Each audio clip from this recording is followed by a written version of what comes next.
اللہ تعالیٰ نے قرآن مجید فرقان حمید میں ارشاد فرمایا کہ لقد کان لکم فی رسول اللہ اسوۃ حسنہ، فرمایا بے شک تمہارے لیے رسول کریم علیہ السلام کی زندگی میں بہترین نمونہ ہے، بہترین نمونہ ہے تمہارے لیے حضور کی حیات نور میں۔ کچھ چیزیں ایسی ہوتی ہیں جو جہتوں کی، سمتوں کی، وقتوں کی پابند ہوتی ہیں، اور دنیا کے اندر کچھ چیزیں ایسی ہیں جو کسی جہت کی، کسی سمت کی، کسی وقت کی، کسی موسم کی پابند نہیں۔ ان میں سے دنیاوی لحاظ سے بھی کچھ چیزیں آپ کو میسر آئیں گی، لیکن کائنات میں جو چیز سب سے زیادہ عالمگیر ہے، سب سے زیادہ وسعت رکھنے والی ہے، سب سے زیادہ طاقت رکھنے والی ہے، وہ چیز ہے رسول اللہ کی سیرت مبارکہ۔ یہ کسی چیز کی پابند نہیں، حضور کی سیرت عالمگیر ہے، اتنی عالمگیر ہے کہ اس کے اندر دنیا بھر کے مسائل سمیٹے جا سکتے ہیں۔ حضور سید عالم صلی اللہ تعالیٰ علیہ وسلم نے ہمیں جو سیرت مبارکہ عطا کی ہے نا، وہ مکمل ہے، وہ جامع ہے، وہ عالمگیر ہے۔ وہ کسی ایک ہستی کے یا ایک بڑی شخصیت کے اقوال نہیں ہیں، بلکہ جو حضور کی سیرت مبارکہ ہے نا، وہ امام الانبیاء کی سیرت مبارکہ ہے۔ تمام انبیاء کرام کے جو کمالات ہیں اللہ تعالیٰ نے نبی کریم علیہ السلام کے اندر جمع فرما دیے۔ حضور کی سیرت اس کی جامع ہے، اور اس کی جامع کیفیت میں وہ سیرت ہمارے پاس پوری طرح محفوظ ہے۔ حضرت عیسیٰ علیہ السلام اللہ کے بڑے عزتوں، شانوں، بلندیوں والے پیغمبر ہیں، پر انہوں نے تو نکاح ہی نہیں فرمایا۔ تو جو آدمی چاہے گا کہ میں نے شادی کرنی ہے اور مجھے سیرت چاہیے، تو وہ کہاں سے لے گا؟ جناب عیسیٰ علیہ السلام نے تو نکاح نہیں فرمایا۔ حضرت عیسیٰ علیہ السلام کی حیات مبارکہ میں نرمی ہی نرمی ہے، درگزر ہی درگزر ہے۔ اور ایک حیات مبارکہ ہے حضرت موسیٰ کلیم اللہ کی، جس میں جلال ہی جلال ہے، جس میں جلال ہی جلال ہے۔ اس چیز کو بھی بعض لوگ سمجھنا چاہیے کہ ہر جہت کی خوبصورتی کی، ہر پھول کی اپنی اپنی خوشبو ہوتی ہے، اور سارے پھول ملیں تو پھر گلدستہ بنتا ہے۔ تو اس لیے حضرت موسیٰ علیہ السلام کی حیات مبارکہ میں جلال ہی جلال ہے، لیکن رسول کریم صلی اللہ علیہ وسلم کی حیات نور آپ دیکھیں گے تو حضور نے تلوار اٹھائی میدان میں، حالات کچھ اور طرح کے تھے، تو جناب ابو سفیان رضی اللہ تعالیٰ عنہ کہتے میں نے کہا حضور تھوڑا سا پیچھے ہٹا جائے، معاملات کو دیکھا جائے۔ فرمایا نہیں بھائی، میں نبی ہوں، بات یہ بھی سچی ہے، اور میں عبد المطلب کا پوتا ہوں، بات یہ بھی سچی ہے۔ اب پیچھے نہیں ہٹنا، اب آگے چلنا۔ ایک معاملہ یہاں ہے، اور ایک معاملہ مقام حدیبیہ پہ ہے۔ حضور نے خود فرمایا کہ ہم عمرہ کے لیے جا رہے ہیں، لیکن جب وہاں حالات کا رخ کچھ اور دیکھا، اور حضرت عمر جیسے لوگ کھڑے ہو کے کہہ رہے تھے کہ یا رسول اللہ ہم کیوں دب کے صلح کریں، آپ بھی سچے، قرآن بھی سچا، اسلام بھی سچا۔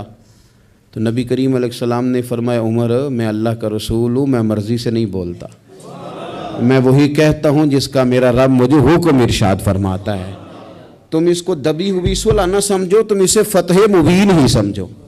تو پھر وہ فتح مبین کی صورت میں سامنے آئی وہ چیز، اور وہی صلح حدیبیہ جس پر بہت سارے لوگ کلام کر رہے تھے، وہی فتح مکہ کا سبب بن گئی، وہی دروازہ کھلا بعد میں فتح مکہ کا۔ تو نبی پاک علیہ السلام کی سیرت میں آپ کو ہر چیز میسر آئے گی، لیکن کچھ چیزیں زیادہ نمایاں ہیں، ان میں آپ کو زیادہ وضاحت اور زیادہ دلالت میسر آتی ہے۔ ان میں سے آپ دیکھیں حضور علیہ السلام مالک و مختار ہیں اللہ کے خزانوں کے باذن اللہ تعالی۔ حضور سید الانبیاء ہیں، سید الرسل ہیں، اللہ نے اپنے محبوب کو غیب کے خزانوں کی کنجیاں دی ہیں۔ سرور کائنات امام الانبیاء ہیں، حضور علیہ السلام کو اللہ تبارک و تعالی نے بے پناہ عظمتیں دیں، صبح قیامت لواء الحمد کا جھنڈا اللہ دے گا۔ لیکن میرے بھائی، سب سے پہلے بلا حضور کی کون سی صفت دنیا کے سامنے آئی؟ سب سے پہلے جس نام سے لوگوں نے نبی پاک کو جانا وہ کہ حضور کا صادق اور امین ہونا، کہ حضور سچے بڑے ہیں۔ نبی پاک صلی اللہ علیہ وسلم، ان کی زبان نور سے کبھی کوئی کلمہ ایسا جو خلاف واقعہ ہو نکلا حضور سچے ہیں، حضور سچے ہیں، نبی پاک نے جو کہہ دیا سو کہہ دیا، حضور اپنے وعدوں کے پکے ہیں، رسول پاک بات کے یہ سب سے پہلے صادق اور امین ہونا نبی پاک کا، میرے نبی پاک صلی اللہ تعالی علیہ وآلہ وسلم کی صداقت کا، حضور علیہ الصلوۃ والسلام کی زبان کی صفائی کا یہ عالم تھا کہ جب مسلمان نجاشی بادشاہ کے پاس پہنچ گئے، پہلی ہجرت جو ہجرت حبشہ کے نام سے موسوم ہے وہ ہجرت ہوئی، حضور سید عالم صلی اللہ علیہ وسلم کے غلام وہاں پہنچے تو انہوں نے وہاں شکایات بھیجیں، اور جب شکایات وہاں پہنچ گئیں تو نجاشی جو تھا وہ کہتا میں جذباتی فیصلے نہیں کرتا، میں ایسے ہی تم آ گئے ہو، تم نے شکایت کر دیا ہے کہ مسلمانوں فتنہ فساد معاذ اللہ پھیلا کے تمہارے پاس آ گئے، میں پہلے تحقیق کروں گا بات کیا ہے۔ اس نے آن کر کے معلومات کی، کہنے لگا کوئی بندہ تلاش کرو، کوئی عرب کا بڑا آدمی وزادار سردار بندہ یہاں تمہیں نظر آئے تو وہ بندہ ذرا لے کے آؤ، اس سے میں نے کلام کرنا ہے، کوئی وزادار آدمی۔ ابو سفیان ابھی مسلمان نہیں ہوئے تھے، حضور کے چچا وہ ان دنوں حبشہ گئے ہوئے تھے تجارت کی غرض سے، لوگ انہیں پکڑ کے نجاشی کے پاس لے آئے تو نجاشی نے سوالات کیے بہت سارے۔ دو چیزیں ہوتی ہیں، ایک بندہ جب کسی کی حمایت میں ہوتا ہے تو پھر بھی سوچ سمجھ سے عاری ہوتا ہے، کیوں؟ اس لیے کہ نبی پاک صلی اللہ علیہ وسلم نے فرمایا محبت آدمی کو اندھا بہرا گونگا کر دیتی ہے، اس وقت بھی وہ عاری ہوتا ہے، اور جب کسی کی مخالفت میں ہوتا ہے تو اس وقت بھی سوچ سمجھ سے عاری ہوتا ہے، اس وقت بھی اسے صحیح بات بھی غلط محسوس ہو رہی ہوتی ہے۔ اب یہ مخالفت میں تھے تو کہتے ہیں حضور سید عالم علیہ السلام کے بارے میں جب سوالات پوچھے گئے، سوالات کیے گئے، اور ابو سفیان کہتے ہیں میں چونکہ مخالف تھا تو میں نے اسی انداز میں ایک کہانی رٹی رٹائی انہوں نے یاد کی ہوئی تھی، وہ رٹی رٹائی کہانی ہر جگہ یہ سنایا کرتے تھے، دیکھو جی جس پہ ہمارا ابا تھا، جس مذہب پہ، اس کو وہ کہتے ہیں گمراہ تھا، وہ جی ہمارے دادا کو کہتے ہیں وہ گمراہ تھا، وہ جی ہمارے نانا کو کہتے ہیں بت پرست تھا تو گمراہ تھا، وہ جی انہوں نے ایک بھائی مسلمان کر لیا ہے، دوسرا کافر ہے، گھروں میں لڑائی پیدا کر دی، یہ رٹی رٹائی کہانیاں۔ پھر وہ کہتے تھے دیکھو جی معاذ اللہ جادوگر ہیں، کچھ پڑھ کے پھونکتے ہیں، وہ جی شاعر ہیں، بات ایسی سناتے ہیں کہ اپنے قبضے میں لے لیتے ہیں، یہ ساری کہانی انہوں نے یاد کی تھی۔ ابو سفیان کہتے ہیں میں نے وہاں ساری سنائی۔ اب نجاشی نے بھی سوالات پوچھے، کہنے لگے ان کے ماننے والے امیر ہیں کہ غریب ہیں؟ میں نے کہا ماڑے ماڑے لوگ۔ کہنے لگے نبیوں پر پہلے ایمان ہی غریب لوگ لایا کرتے ہیں۔ کہنے لگے اس نے بڑے سوالات کیے، بڑے میں نے جواب دیے، آخر میں اس نے ایک سوال پوچھا۔ ابو سفیان کہتے ہیں میں باہر سے نہیں گیا تھا، میں چچا تھا، مجھ سے پوچھا، کہنے لگے کیا کبھی اس محبوب نے جھوٹ بھی بولا ہے؟ کیا کبھی جھوٹ بھی بولا ہے؟ کبھی؟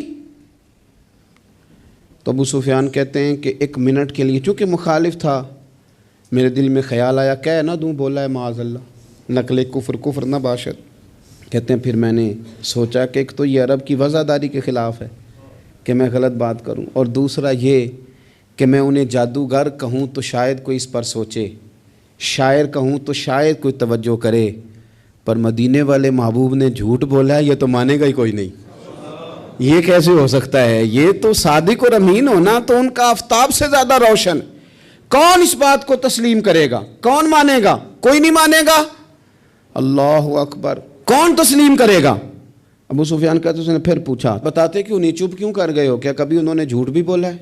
اللہ اکبر۔ تو ابو سفیان کہتے ہیں میں بول پڑا، میں نے کہا کہ وہ میرے بھتیجے ہیں، میں نے انہیں ماں کی گود میں بھی دیکھا، دادا کے کندھوں پہ بھی دیکھا، چچا کے گھر میں بھی دیکھا، ختیجہ کا دولہا بنے بھی دیکھا، میں نے اس حبیب کو جگہ جگہ دیکھا، اور میری آنکھوں کے سامنے ان کی کان پٹیوں پہ مقدس سفید بال آئے، میں نے بڑا کچھ دیکھا، پر میں نے اس حبیب کو کبھی جھوٹ بولتے نہیں دیکھا، کبھی یہ لفظ زبان سے نکلے ہی نہیں، کبھی یہ بات کہی نہیں، کبھی جھوٹ بولا ہی نہیں، سوال ہی نہیں پیدا ہوتا۔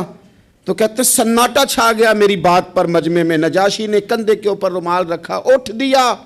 میں نے کہا بادشاہ رزلٹ تو ہی ناؤسکار، تو نے سوال پوچھا میں نے جواب دیا، اب جا رہا ہے؟ کہنے لگا رزلٹ کیا دینا ہے، رزلٹ تو نکل آیا ہے، جس نے کبھی بندوں سے جھوٹ نہیں بولا وہ یہ جھوٹ کیوں بولے گا کہ میں اللہ کا رسول بن کے آیا ہوں؟ یہ والا جھوٹ کیوں؟ اسیر دشمن کی چاہ میں بھی، مخالفوں کی نگاہ میں بھی، وہ امی ہے، صادق ہے، معتبر ہے، میرا پیغمبر عظیم تر ہے، میرا پیغمبر عظیم تر ہے، میرا پیغمبر عظیم تر ہے۔ لگے جو مزدور شاہ ایسا، نہ دھن نہ دولت سربراہ ایسا، دیکھو عرش نشیں کا زمیں پہ گھر ہے، میرا پیغمبر عظیم تر ہے۔ عرش نشیں کا زمیں پہ گھر ہے، میرا پیغمبر عظیم تر ہے۔ میرے عزیز، رسول پاک علیہ السلام کا سچا ہونا، دیانتدار ہونا، یعنی مخالف بھی جس بات کو کہے کہ ہاں یہ بات ٹھیک ہے، کہ ان کی زبان سے کبھی بات غلط نہیں نکلی، لیکن دروغ گوئی، جھوٹ، اور دنیا کے سامنے جھوٹ، اور قومی معاملات میں جھوٹ، اور جتنا دل کرے کھل کے جھوٹ، یہ رویے جب قوموں کے ہو جائیں، میرے عزیز، ایک حضور سید عالم صلی اللہ علیہ وسلم کی صداقتیں، اور پھر میں ایک مقام پہ پہلے بھی میں نے عرض کیا تھا، پھر کہتا ہوں، حضور سید عالم صلی اللہ تعالیٰ علیہ وسلم نے فرمایا تھا یہ جو جھوٹ ہوتا ہے یہ شک پیدا کرتا ہے، اور یہ سچ جو ہوتا ہے یہ اطمینان پیدا کرتا ہے۔ آپ زندگی میں تھوڑے وعدے کر لیں، تھوڑی باتیں کر لیں، پر جتنی کریں، میں عوام سے بھی کہتا ہوں، بیوی نہیں اعتبار کر رہی ہوتی، وہ کہتے ہیں تو جھوٹ ہی بڑے بولتا ہے۔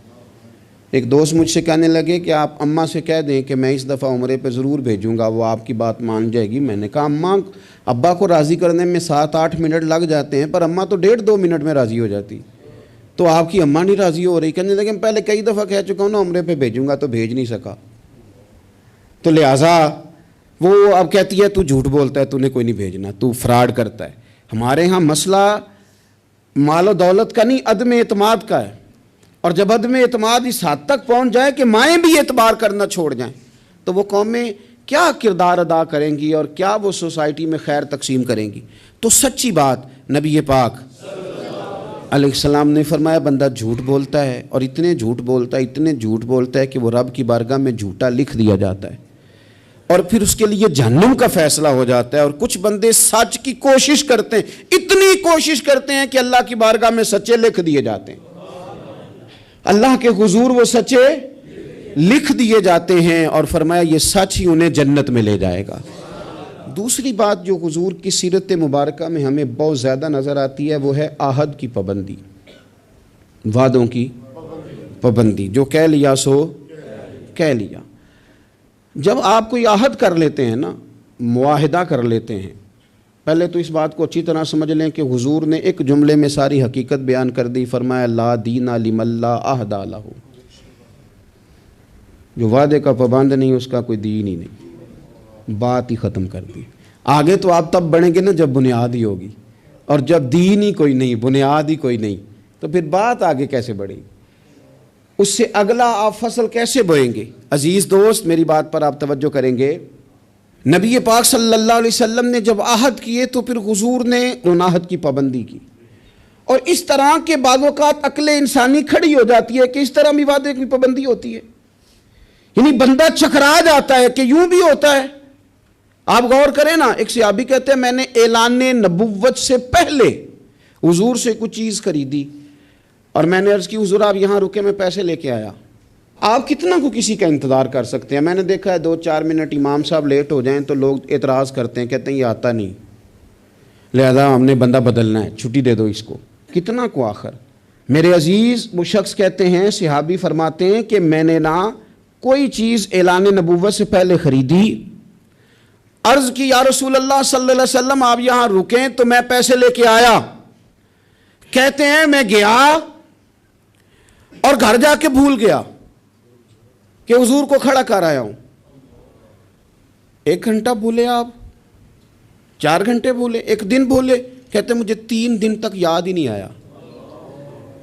میں نے کہہ دیا آپ نے سن لیا، کبھی سوچو 3 دن انتظار کوئی آسان کام ہے؟ الانتظار اشد من القتل، اہل عرب کہتے ہیں قتل ہوتی اتنی تکلیف نہیں ہوتی جتنی انتظار کرتے ہوئے ہوتی، یہ تو موت سے سخت بات ہوتی۔ کہتے 3 دن مجھے یاد ہی نہ آیا، 3 دن کے بعد مجھے یاد آیا تو میں جلدی سے وہ پیسے تھامے اور اس جگہ پہنچا، جا کے دیکھا تو حضور وہیں کھڑے تھے جہاں میں کھڑا کر آیا۔ وہ تیری سیرت تیری صورت زمانے سے نرالی ہے، تیری ہر ایک ادا پیارے ادائے بے مثالی۔ حضور وہیں کھڑے تھے، وہیں جلوہ فراز تھے، کہتے ہیں مجھے دیکھ کے حضور نے چہرے پر کوئی بل نہیں ڈالا، کوئی حضور کے شکن نہیں آئی. فرمانے لگے تم نے مجھے بڑی تکلیف میں ڈال دیا، تم کھڑا کر گئے تھے، میں یہیں پہ کھڑا ہوں، اسی وقت سے کھڑا ہوں. میرے رسول پاک صلی اللہ تعالیٰ علیہ وسلم نے وعدوں کے وفا کے تعلق سے جو ہمیں سیرت عطا فرمائی، حضور علیہ الصلاۃ والسلام نے جو اپنا اسوہ نور اس تعلق سے ہمیں دیا ہے، وہ ہر شخص کے لیے دستور حیات ہے، وہ ہر شخص کے لیے دستور عمل ہے. ہر شخص کو چاہیے کہ وہ ان زاویوں میں اپنے آپ کو ڈھونڈے، تلاش کرے. بڑی تکلیف ہوتی ہے عوامی سطح پر بھی جب ایسی باتیں سننے کو ملتی ہیں کہ نہیں جی نہیں وہ تو سیاسی بات تھی. سیاسی بات کیا ہوتی ہے؟ جھوٹ. بخاری شریف میں تو یہ لفظ موجود ہیں کہ بنی اسرائیل کی سیاست ان کے نبی کرتے تھے. سیاست کا معنی تو تدبیر کرنا ہے، سیاست کو آپ نے فراڈ کا نام دے دیا ہے. وہ جی وہ میں نے تو بس ویسے بات کی تھی، اس کا کیا معنی ہوتا ہے؟ اس کا کیا مطلب ہوتا ہے؟ کچھ مسائل ایسے ہیں جو آپ خود پیدا کرتے ہیں، کچھ چیزیں ایسی ہیں جن کے اندر آپ خود چیزوں کو اس پیک پہ لے کے آتے ہیں. اللہ جانے آپ کے کیا مقاصد ہیں اس میں. میرے رسول پاک علیہ الصلاۃ والسلام نے عہد کی پابندی، وعدوں کی پاسداری، اس پر لوگوں کی توجہ دلائی. اور میں نے کہا کہ بعض اوقات حالات اتنے خوفناک ہوتے تھے. حدیبیہ کی صلح ہو رہی ہے اور اس صلح کے اندر ایک شرط یہ تھی کہ اگر کوئی مسلمان اپنے آقا کی مرضی کے بغیر مکہ مکرمہ سے مدینہ طیبہ آئے گا تو حضور اسے رکھیں گے نہیں. اگر کوئی شخص مدینے سے مکہ جائے گا تو مکے والے واپس نہیں کریں گے. اور بخاری شریف میں موجود ہے کہ اسی شرط پر جناب عمر فاروق پریشان ہوئے کہ ہم تو دب کے صلح کر رہے ہیں، صلح تو برابری کی بنیاد پر ہوتی ہے. یہ کیا بات ہوئی کہ ہمارا بندہ جائے تو واپس نہ کرے، ان کا ہے تو ہم واپس کریں. لیکن حضور نے فرمایا میں اللہ کا رسول ہوں عمر، میں اللہ کا، جو میں دیکھ رہا ہوں وہ تم سمجھ نہیں رہے، میں رب کا رسول ہوں. اور حضرت عمر کہتے ہیں یہ پہلے میں نے حضور سے بات کی، پھر حضرت ابو بکر سے بات کی، پر قربان جاؤں جو جواب مجھے حضور نے دیا وہی جناب صدیق اکبر نے دیا. کہو عمر وہ اللہ کے رسول ہیں، وہ جو کہتے ہیں حق اور سچ ہی کہتے ہیں.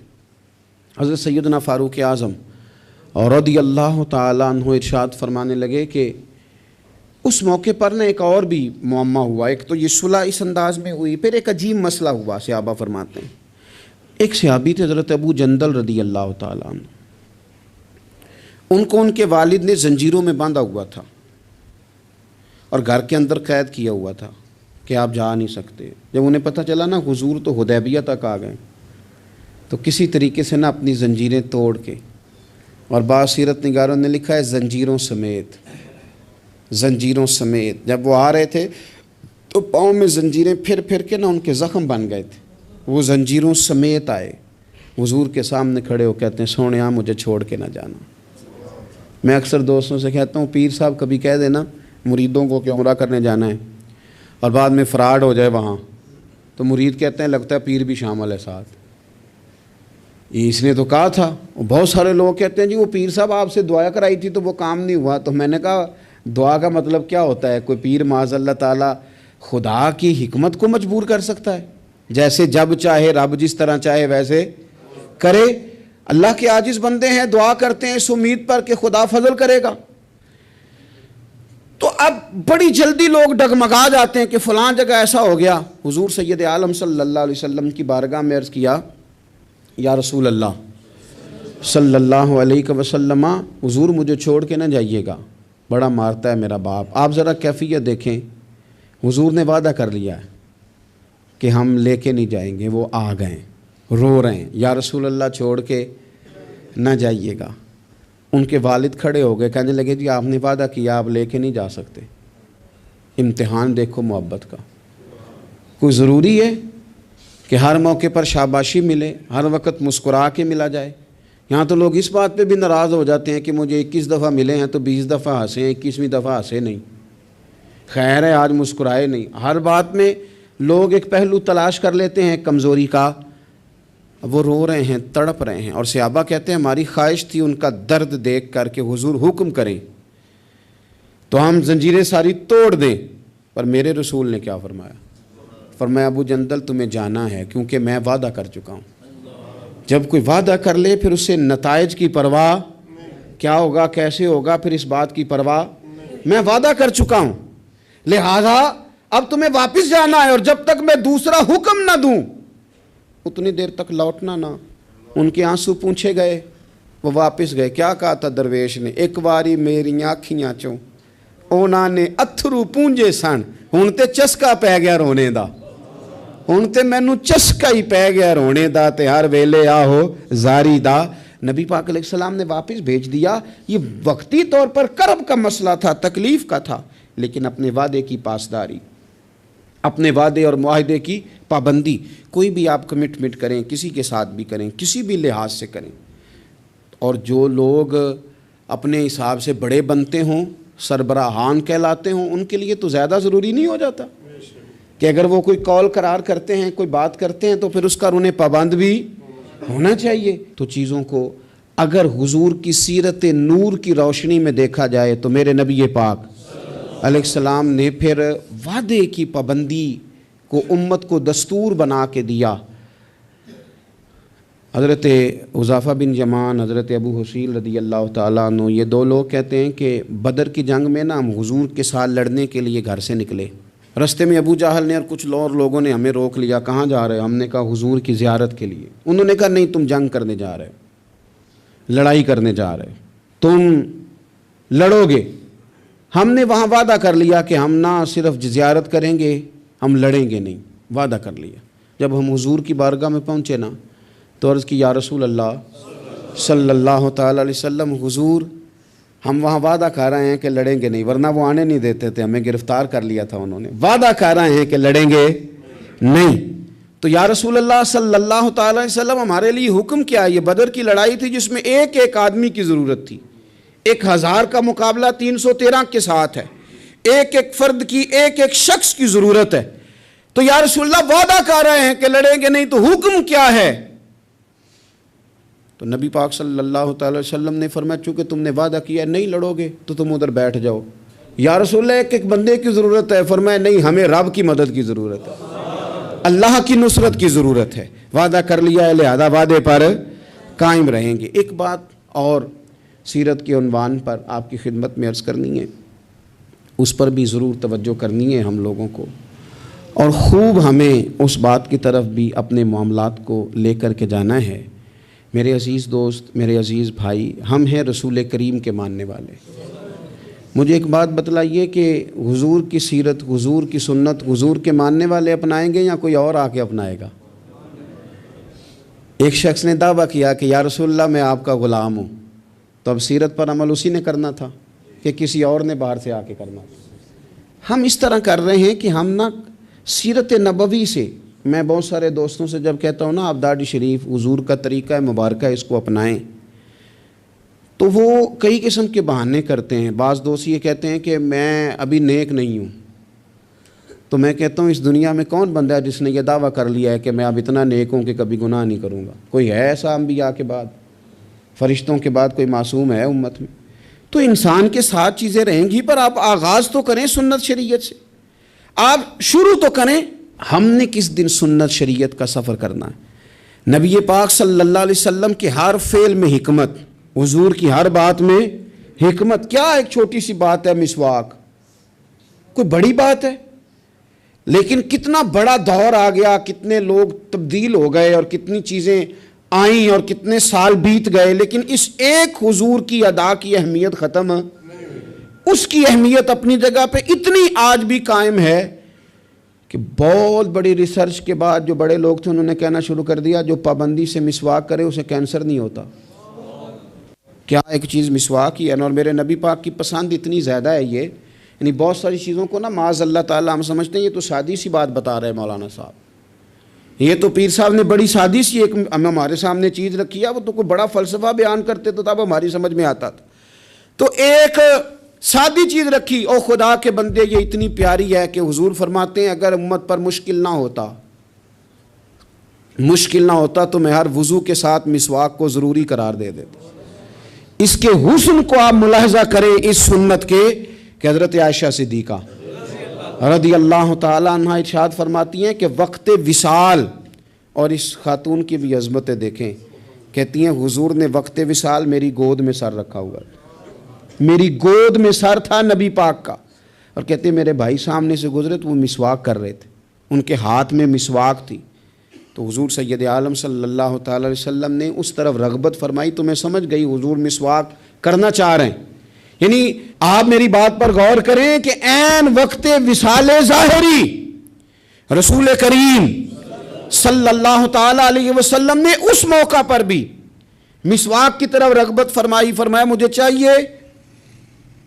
میرے نبی پاک صلی اللہ علیہ وسلم کی پیاری زوجہ کہتی ہیں کریم محبوب کو میں نے مسواک پکڑی ان سے، اور پھر میں نے اپنے دانتوں سے چبائی اور اس کو نرم کر کے حضور کی بارگاہ عالی مرتبت میں پیش کیا۔ اور میرے عزیز بھائیوں، اگر سنت کا وہ ذوق ہماری طبیعت میں پیدا ہو جائے، وہ شوق، ہمارے استاد صاحب فرمایا کرتے تھے یہ کیا بات ہوئی کہ ہمیں بتانا پڑے ہمارا کون سا مذہب ہے، یہ کیا بات ہوئی ہمیں بتانا پڑے کہ ہم عاشق رسول ہیں، یہ کیا بات ہوئی ہمیں بتانا پڑے کہ فلاں شیخ کے ماننے والے ہیں، ہماری ادائیں کیوں نہیں بتاتی کہ ہم رسول پاک کے غلام ہیں، ہماری ادائیں کیوں نہیں بتاتی کہ ہم نبی پاک صلی اللہ تعالی علیہ وسلم سے محبت کا دم بھرنے والے ہیں۔ تو رسول پاک صلی اللہ تعالی علیہ وسلم کی سیرت نور، اور میں آپ کو ایک اور بات بھی عرض کروں، ہم نے بہت بڑی غلطی کی کہ ہم حضور کی سیرت تک پہنچنے میں کامیاب نہیں ہوئے۔ ہم نے بڑی باتیں سنی، بڑا کچھ ہم نے اپنی زندگی میں پڑھا، اگر حضور کی سیرت نور کو پڑھنا شروع کریں، ایک ایک پہلو حضور کی مقدس زندگی کا، آپ محسوس کریں گے کہ آپ کی روح پرواز کرنے لگی ہے، آپ محسوس کریں گے کہ خود بخود اندر کے میل دھلنے لگے، آپ نہ پڑھتے پڑھتے ہی محسوس کریں گے کہ کساوتیں ختم ہو رہی ہیں، عداوتیں ختم ہو رہی ہیں، میرے دل کے اندر جو میل کچیل نفس کی شرارت کا تھا وہ دھل رہا ہے۔ رسول پاک کے جتنا کوئی قریب جاتا ہے اتنا وہ رب کے قریب ہو جاتا ہے، اتنا وہ اللہ کے قریب ہو جاتا ہے۔ آپ سیرت مبارکہ سے فیوز و برکات لیں، اپنے گھروں میں حضور کی سیرت نور کا پیغام لائیں، اور یہ جو 2-3 گزارشات میں نے آپ کی خدمت میں شروع میں عرض کی ہیں ان پر توجہ کریں۔ ہمیں کچھ پہلو ایسے ہیں زندگی میں جن کو ہمیں پوری طرح سمجھ جانا چاہیے، اور کسی بھی فورم پر اللہ ہمیں موقع دے، کوئی بھی فورم ہو، تو احقاق حق اپنی زندگی کا وتیرہ بنایا جائے۔